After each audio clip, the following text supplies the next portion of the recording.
பழங்காலத்தில் ஓர் உன்னதமான அரசன் இருந்தான். அவனை வீரத்தின் சிகரம் என்று நாட்டு மக்கள் கொண்டாடினார்கள்.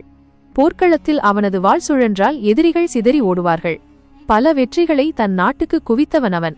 ஆனால் காலம் யாரையும் விடுவதில்லை அல்லவா? நாட்கள் நகர நகர முதுமை அவனை அண்டத் தொடங்கியது. உடலின் வலிமை குறைந்தது, அதனுடன் மனதின் துணிச்சலும் மெல்ல மெல்ல குறைந்தது. போரில் 1000 வீரர்களை வீழ்த்தியவனுக்கு இப்போது ஒரு புதிய பயம் தொற்றிக்கொண்டது. அதுதான் மரண பயம். அந்த மரண பயம் மெல்ல அவனது நிம்மதியை திருடத் தொடங்கியது. இரவில் படுக்கச் சென்றால் அவனுக்கு சரியாக தூக்கம் வருவதில்லை. படுக்கை ஒரு போர்க்களம் போல் தோன்றியது. போர்க்களத்தில் எதிரியை விரட்டியவன் இப்போது மனதின் சலனங்களை விரட்ட முடியாமல் தவித்தான். அவனது முகம் பொலிவிழந்து கவலைகள் நிரம்பியிருக்க கண்ட அமைச்சர்களும் பரிவாரங்களும் மிகுந்த வேதனையுற்றனர். அரசன் தன் இயலாமையை எண்ணி வருந்தினான். போரில் ஓட ஓட விரட்டிய துணிச்சல் எல்லாம் இப்போது எங்கே போனது என்று தனக்குள்ளேயே கேள்வி கேட்டு பார்த்தான்.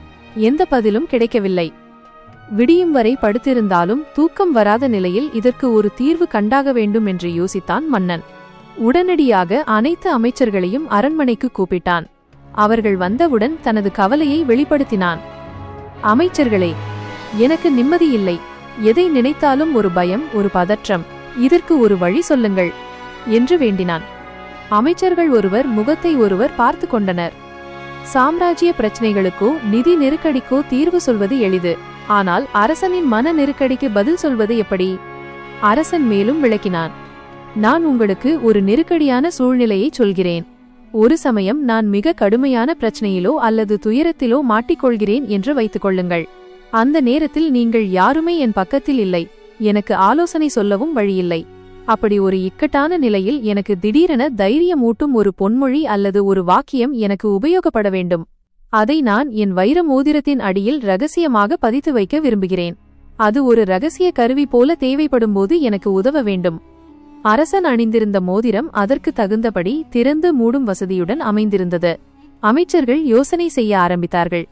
எந்த வாக்கியம் மகிழ்ச்சியான நேரத்திலும் துயரமான நேரத்திலும் ஒரே மாதிரியான நீதியை போதிக்கும் என்று சிந்தித்தார்கள்.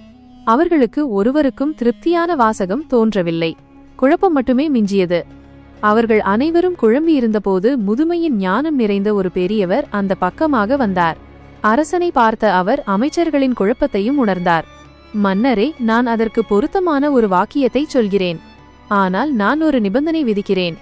அதை யாரும் ஆர்வத்தின் காரணமாகவோ அல்லது அவசரப்பட்டோ படித்துவிடக்கூடாது.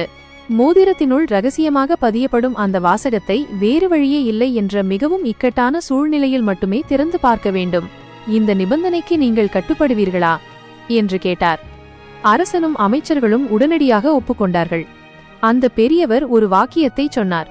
அதை ரகசியமாக மோதிரத்தினுள் பதித்து மூடி அரசன் அதை விரலில் அணிந்து கொண்டான். சில நாட்கள் கழிந்தன.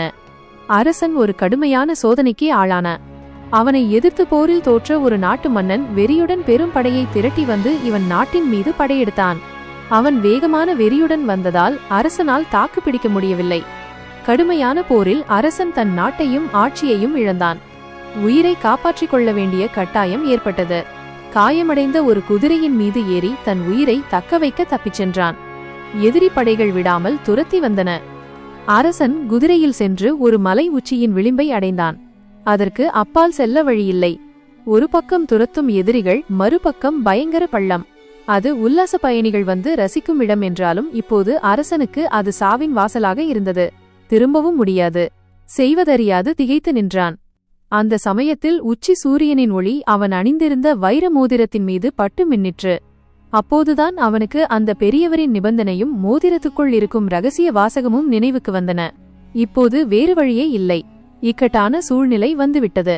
நடுங்கும் கரங்களால் மோதிரத்தை திறந்து அந்த வாக்கியத்தை படித்தான். அதில் எழுதப்பட்டிருந்தது, இந்த நிலையும் மாறிவிடும். This too will pass away. அந்த 4 வார்த்தைகள் ஒரு மந்திரம் போல் அவனுக்குள் தைரியத்தை அளித்தன. இந்த கஷ்டமும் கடந்து போகும் என்று அவன் மனம் திடமானது. அதே நேரத்தில் துரத்தி வந்த எதிரிகள் வேறு திசையில் தேடத் தொடங்கிவிட்டனர். அவர்களை பற்றிய கவலை நீங்கியதும் அரசன்தான் நின்றிருந்த மலையின் அழகை ரசிக்கத் தொடங்கினான். இவ்வளவு அழகான இடம் இருப்பது எனக்கு தெரியாமல் போயிருக்குமே.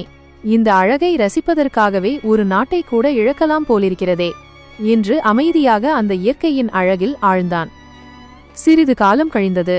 அமைதியடைந்த அரசன் மீண்டும் படைகளை திரட்டி தான் தோற்ற அதே மன்னனை எதிர்த்து போரிட்டு வெற்றி கண்டான்.